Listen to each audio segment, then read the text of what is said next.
Welcome to the Desire Gap podcast. I'm your host, Dr. Laura Jurgens, and whether you want more sex than your partner or less, you are not wrong and your relationship isn't doomed. You just need better tools to solve the struggles of mismatched libidos. That's what we do here. So welcome and let's dive in.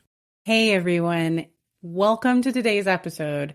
We're going to talk about the one thing you haven't tried yet for mismatched libidos.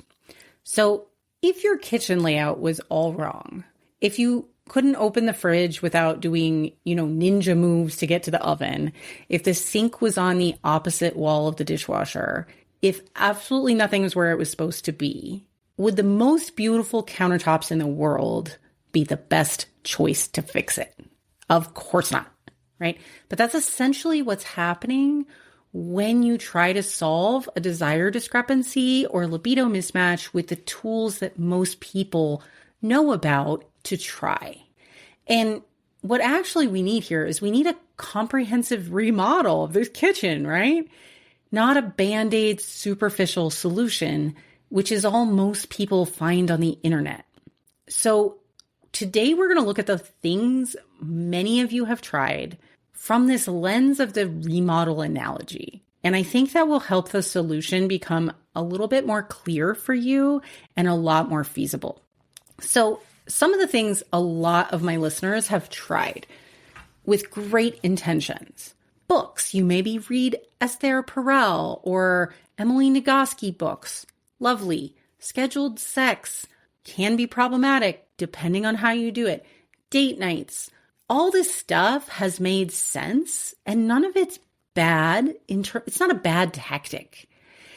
It's just not sticking and it's not really solving the issue. And there's really good reasons for that.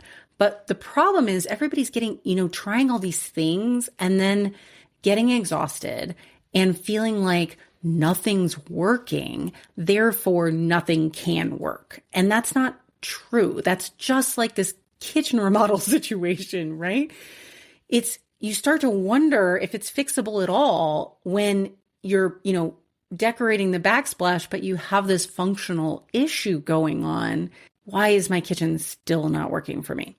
And so here's what I want to invite you to understand. You don't have bad intentions or lack of effort. You just have the wrong tools for the job, right? So the fundamental problem, like in the kitchen, right, it's that the layout is broken. Nothing surface level is going to fix that. Nice countertops, new paint, right? You still can't cook in there. The flow is broken. The function doesn't work. And desire gaps are really similar in a lot of ways. The fundamental design is off. Not because you are broken, but because the conditions for desire are not there. And the conditions for authentic connection for both people are not there. So there's a lot of well-intentioned solutions that just don't address the layout issue, the lack of those conditions, right? And nothing surface level, it might not even seem like it's surface level that you're doing, right? But oftentimes it sort of inadvertently is. So reading a book, for example, there's nothing wrong with reading a book. I highly recommend a bunch of books. I don't particularly recommend some of the ones that most people tend to go to because they have this idea that they're somehow going to fix the problem. But for example, you may read a wonderfully insightful Esther Perel book, and it gives you some inspiration. It may help you understand why your layout isn't working. It may not because it's general, right? It's written for a general audience. But that's not addressing the fundamental layout problem.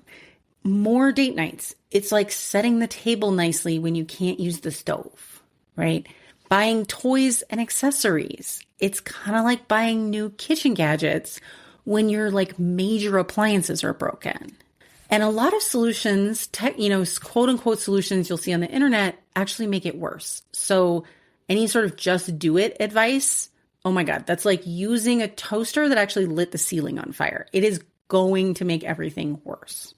Scheduled sex without addressing the underlying obligation sex dynamic is like using a pressure cooker with a broken lid. You are basically signing up for a disaster that could be very dangerous.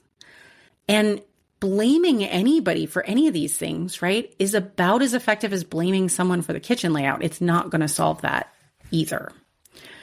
And a lot of those things are actually not just ineffective, they're creating new problems. And they're reinforcing obligation, building resentment. And so I want to just say it's not your fault for trying them, because there's a bad sex advice on the internet. It is not your fault that that's what's there and that it's hard to find good stuff, which is why I do my entire job, right? That is why I'm here, is to help you not make things worse and to help you know what does make things better for when you are ready to do that. And I get you might not be ready to do it right now, and it may take a little while for you to be ready to really do the kind of remodel that needs to happen. Fair enough. But at least let's look at why the other stuff isn't working so that you don't feel like nothing can work. Okay. Why that other stuff isn't working actually makes a lot of sense. And also let's look at what does work and what's needed here. So a ton of my listeners have been to couples therapy, like traditional talk therapy, or like couples counseling. And this is like hiring the architect to walk through and discuss why the layout doesn't work. So you might both understand the problem better at the end of that, whether we're talking about the architect or we're talking about the couples therapy.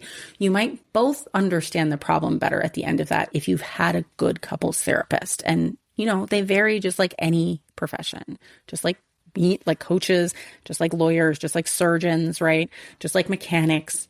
Quality varies with every profession, but if you've had a good one, you may understand the problem better. That's great. You may even be able to think about together how it should work, right? How you want it to work. But that doesn't mean that you're actually moving the walls or rebuilding anything. You're still living in the broken kitchen. And most therapists are not trained in sexuality almost at all. And even the ones who have some sexuality training have very little training in desire arousal dynamics or to how to actually build the nervous system conditions for desire. Because talk therapy addresses the mind and desire lives in the body. And so we have a fundamental issue here, right? That talking about isn't going to fix. So what does a full remodel actually require, right? We need a comprehensive assessment of what's actually not working. And in this case, it would be both partners' needs, desires, nervous system patterns, shame, past trauma, including attachment trauma, right? And how your dynamic is functioning. So the relational dynamic, how are you talking to each other? How are you touching each other? Does your body actually like that? What conditions does your body need to find arousal and to move along that pathway? Are you getting it? There's a good chance that at least one person is not getting those conditions met. So we need a comprehensive assessment of what's actually not working. And it's not either of you as people. Nobody's wrong as a person, and you're not bad or undesirable or broken or any of that. There's just some dynamics that aren't working. So comprehensive assessment. We also then need to do some foundation work first. We can't install new counters on a cracked foundation. So if the floor of the kitchen is collapsing, that's the first thing to fix. And so rebuilding that's a lot of times that's like nervous system safety, cleaning out the resentments and the shame and stuff like that so that we can actually figure out what it is that you do like and allow you to feel entitled to have things that you do like specifically for you, right? What helps you feel alive and sparkly, right? What helps light you up? We need to find those things. We need to rebuild the systems themselves that are going on in the dynamic between you, the communication, the boundaries, the types of touch, all of the process of arousal. Does anybody understand their own arousal needs and their partners? And we need to do body-based practices. So not just understanding through talking, not understanding in our brains intellectually, but actually creating new neural pathways through practice. And practice is what works for all animals, including humans. That's why babies practice crawling before they can practice walking. Practice is what works, and it gets it in our body where it needs to be. And then both partners, it's useful if at some point, doesn't have to be in the beginning, both partners get involved in some way. And that may be through one partner being ready, going first, changing the dynamic, understanding their own needs, starting to change the communication and the boundaries and all that stuff from their side, which you can absolutely do on your own. And then the other person starts being like, ooh, this is kind of cool. This feels better. Let's do this. And then they start participating too. And you need professional guidance, just like with a kitchen remodel. Trust me, I live in a house where our previous homeowner was a lovely, sweet man who was the worst DIYer you have ever seen in your life. You should see the backsplash. Looks like it was installed by a 2-year-old on crack. It is amazingly bad. So professional guidance for some things. Yes, there are some things you can DIY and you are going to need to do your own practices, but it really helps to have somebody there helping you figure out what it is you need to be doing at what time and how to do things differently because you've been trying to do it on your own and it hasn't been working, right?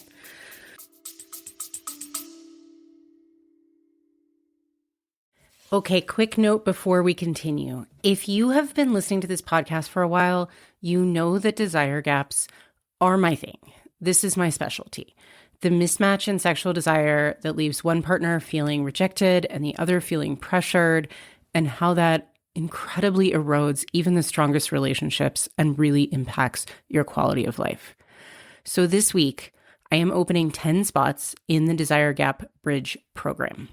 This is a 6-month personalized coaching program for individuals and couples who are done accepting disconnection as normal and are ready to actually solve this. It isn't talk therapy. It's not all these things you've already tried. It's body-based, personalized work that addresses what's actually happening in your nervous system and your relationship. Not generic advice, not another book you've already read. And actually, speaking of books, everyone who enrolls by March 4th will also receive my personally curated set of 4 lesser-known books specifically for desire discrepancy situations. Not the ones everyone recommends, the ones that actually move the needle. 10 spots. Details and free consultation bookings are available at laurajurgens.com/bridge. The link is in the show notes. This also takes some time. And it's useful to have that understanding. Just like if your kitchen's really not functional, you need the contractor, the remodeler to come in and say, okay, here's how long this is going to take. And hopefully they give you an honest assessment so that you can plan your life around that. And so a full remodel for a desire gap situation typically takes a good solid 6 months of consistent effort. Okay, it doesn't have to be, your whole life. It's, maybe like an hour a week, right? But it's gotta be consistent effort because we do have to get that practice in our bodies. And we have to try out new ways of relating so that we can work together in a new functional way. And so after this, you get a kitchen or a relationship that actually functions and feels like a refuge and feels good and where you can nourish yourself. And unfortunately, sometimes, and I have a whole podcast about the sort of love should be easy belief because it really keeps people stuck. It's as if we imagine that every single, house that you walk into should just be perfectly set up for yourself without any effort whatsoever.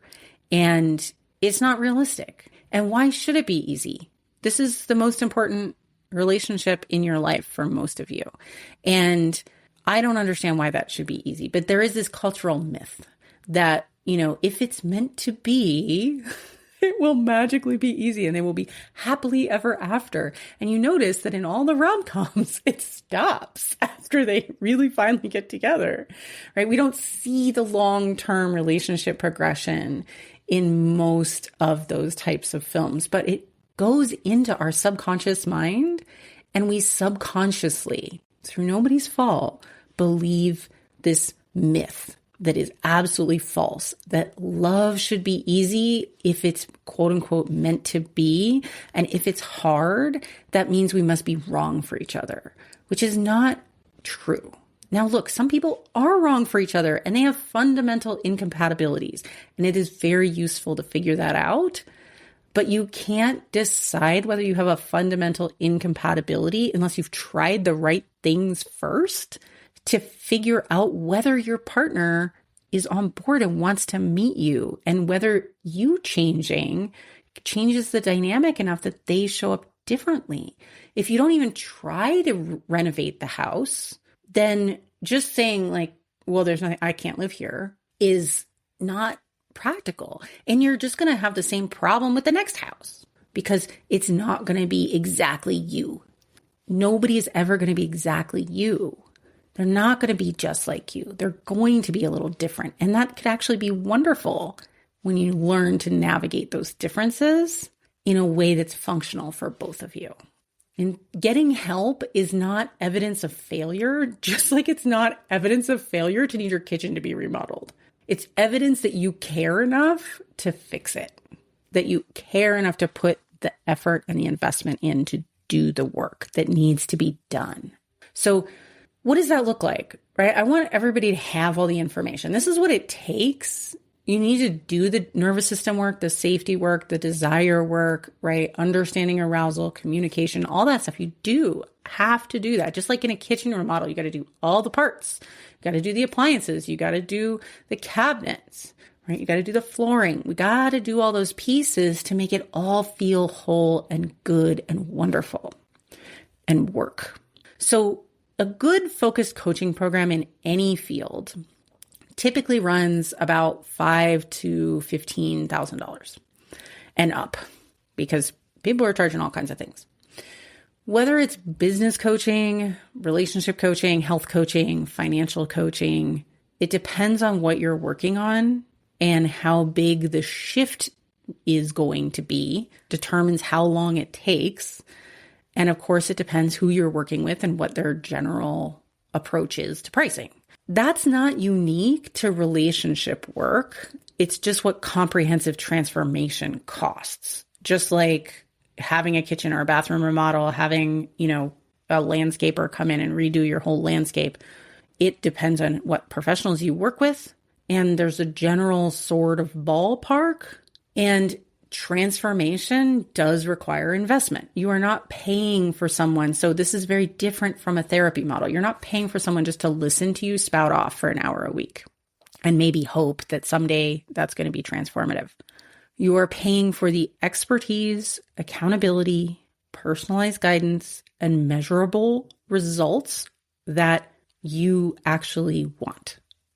And so that's why coaches are results focused, right? We are actually focused in getting you the outcomes you came in for in a reasonable amount of time. I don't want to see anybody for 30 years to just listen. That's not my job. I am not a therapist. And the difference is that most results you buy, like a kitchen remodel, is actually a temporary upgrade that you need to redo in 10 or 15 years. But the wonderful thing about skills-based transformations, where you actually come out on the other side where you are different, you have new capacity that you didn't have before. When you invest in your own capacity, it doesn't expire, which is so awesome. And one of the things that I love about coaching and love about getting coaching for myself is that when I invest in me, that learning stays with me for the rest of my life. And when you invest in your relationship and you have a relationship transformation, it benefits you forever, because now you can do the remodel yourself the next time. You have the tools to do the maintenance so it never needs it again. But both the kitchen remodel and the relationship remodel require temporary disruption professional expertise and a substantial investment. Neither should be done on an impulse or half-assed, but it's also not wise to avoid them, either one of those kinds of things, if they're necessary. If you have the issue where you need the remodel, it's not wise to avoid it forever either. And generally, doing it earlier means you get to enjoy the benefits and the results earlier, which is just wonderful. And also means things don't get worse, which is typically what happens with relationship dysfunction. So if you are living with broken kitchen that affects everything, meal prep, family time, daily stress, get a kitchen remodel when you can. If you're living with a desire gap that affects everything, your connection, your intimacy, your mental health, your sense of self-worth and safety in the world, get a relationship remodel. And that's why I created my program. But you have the framework to really assess the solutions now that you see on the internet. So I want to invite you to ask, when you see something as a purported solution, does this address the fundamental issue underlying our disconnection pain, or is it cosmetic? Books, podcasts, including this one, they can help you understand the problem, which is a necessary first step, but it is not a solution. Apps, scheduled sex, like sex accessories, can be helpful after you fix the foundation. And traditional therapy is really valuable for understanding some things. It is not often usually sufficient for actual transformation in desire and arousal challenges. And if you've been trying well-intentioned solutions and wondering why nothing's changing, that's why. Now you know. So real transformation requires comprehensive body-based work. And in my experience, given the results I see with actual people who share this problem, and I've, put some of their actual results and numbers on so that you can see them on my information page for my program, because I think it's really powerful to see numbers. I'm a numbers person. I love numbers. I mean, I was a scientist for many years, and a pretty high-level statistician. So I really like to see the numbers. And these are numbers where people have said, this is what my goal is. This is what my current level of fulfillment is. And we check in at 3 months. We check in at 6 months, and they score those same goals again with their current level of fulfillment. And you can see the difference that people are getting in their specific goals. So if you're curious about numbers and you love that stuff too, it's at laurajurgens.com/bridge. And you can read about the program, and then you can see some real clients' actual numbers. And so that program is the full remodel. You may not be ready for that right now. You may be in an exploratory phase.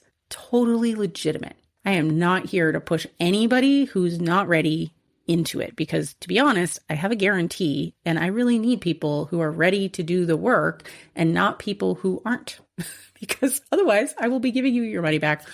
Actually, what will actually happen is I will just say that we're not a good fit in our consultation. But people, when they are ready, this is what you need.